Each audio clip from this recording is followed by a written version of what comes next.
Hey everyone, Dan here. Before we get into it, if you enjoy these videos, please hit the like and subscribe button. And keep in mind that these are my own thoughts, opinions, and ideas. These are not meant to be, nor should you take them as, investment or trading advice in any way, shape, or form. Do your own due diligence, put in the work for yourself, and make your decisions based on that. Enjoy.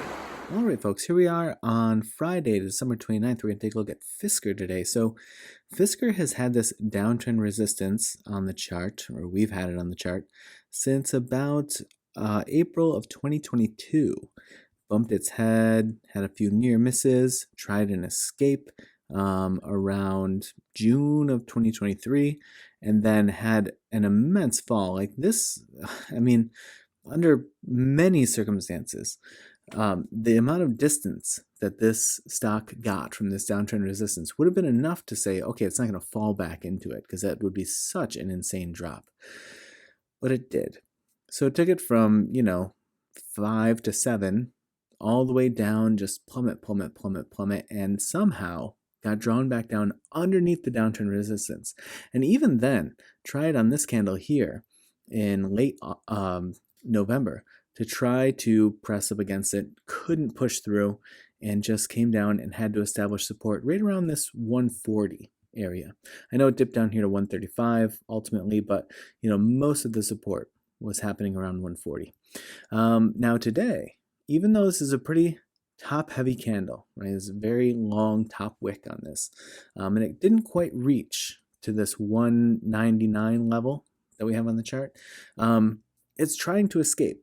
Now it's just as quickly trying to to suck it right back down into it, but it's an interesting sort of position. It's a good effort, and especially on this like huge uptick in volume.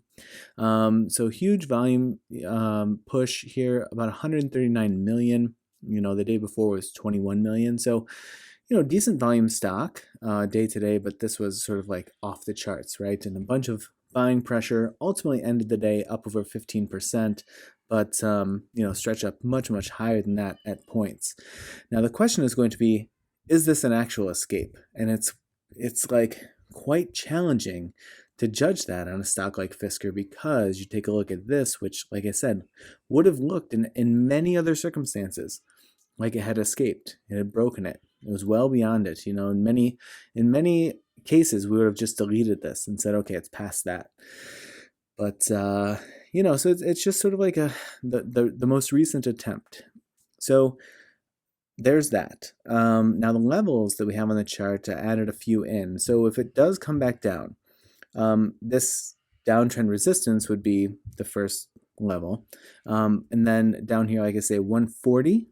It has had strong support. Now, if it pushes back down there, like if it loses all that price action again after the attempted big push, do buyers continue to show up at 140? I don't know. Maybe. I mean, they started to show up here, but it was after like such a huge drawdown, right? So maybe a lot of these buyers hadn't come in until this range, and then they continued to pick up the slack while the stock sort of continued to return to that price. But my question is always, once it sort of tries to break from that support level and moves up significantly, if it returns all the way back down to it again, are the buyers really still there, or are they like, forget about this?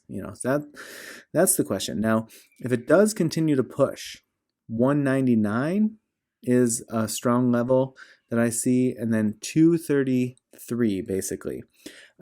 There's certainly some additional levels in here, right? Like there's one probably right around here, about 165-ish. But I didn't put in every single level. Tried to just keep it to what I felt were the strongest or most prominent levels. So these are the ones that I see. If it continues to push and push, 279, 327 are potential levels, and then 368s. And, by that point, we're way beyond the price levels of today. Now, on the Thinkorswim study, it's pretty interesting, actually. When we zoom in here, we see we're triggering at, like, as the price was holding the mid-range of the channel, started to trigger just a 3-candle trigger, and then it fired, and that kicked off this insane plummet, like we said, from like 6s, 7s, all the way down to 135 here ultimately. Now with the histogram killing off all of the bearish momentum, now it started to trigger again. And the trigger at the moment comes at an interesting time for a couple of reasons. One, let me actually capture more of this. One, it was well outside of the channel for quite a while. And so this re-entry back into the channel helped die down the rest of this bearish momentum on the histogram. At that same time, it started to trigger while it was being able to hold in the channel. Sometimes long distressed, like really strongly under pressure stocks, just to get it back into the channel is sort of like a air quotes victory. You're not, V-shaped recovery, set that aside. It's sort of like, okay, we'll just take it getting back into the channel, like just stop the bleeding kind of thing, and so that's what we kind of saw here, right? Stop the bleeding, got back into the channel, and then just started to move sideways.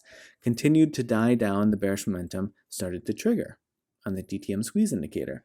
And then today, continuing that trigger, starts to get its first slight ever so slightly off the baseline bullish momentum on the histogram, while it's wrestling, very much wrestling with the mid-range of the channel, right? If you take a look at this thinker swim setup, you see, okay, it makes a ton of sense how it got stuck at that level, tried to push through the mid-range of the channel, and then drew back down, and then the candle body settled right at the mid-range of the channel. So in that way, this channel just playing out sort of spectacularly well. Now, my question becomes, if it's able to continue to pin itself to the mid-range of this channel, and this trigger continues to take shape, and it puts in a few more days, who knows what it is, the length of time, and it's doing so at the mid-range of this channel, to me, that really opens up the door for an intense and immense move. Now, the question always becomes, which way is the move going? That's the biggest piece of the puzzle to try to solve. It's coming off a huge drawdown. It's coming off just getting back into the channel. It's coming off of crushing, finally, after several attempts, the bearish momentum on the histogram. So does that mean it's going to flip to the upside? I don't know. But I'll be interested to see if it's able to at least pin itself to the mid-range of the channel, continue to move relatively sideways, maybe bat itself sort of a little above, a little below, while continuing to trigger on the TTM squeeze indicator. That could be a much more interesting setup than even sort of what we see here, because that could just sort of look like this on the Webull chart. Could just sort of look like it keeps treating basically $2 as sort of impenetrable resistance, and all the while getting distance from this downtrend resistance. But more importantly, so what's it going to do when it fires on the TTM squeeze indicator? So if folks want, happy to keep an eye on it and sort of report back when things start to take shape or change from what they are at the moment. But it was pretty interesting when I came back and took a look at old Fisker, which I was sort of incentivized to do based on the strong movement today. All right, folks, I hope that you had a nice trading week and that you enjoy your weekend. And as always, I appreciate you watching, and I will see you in the next video.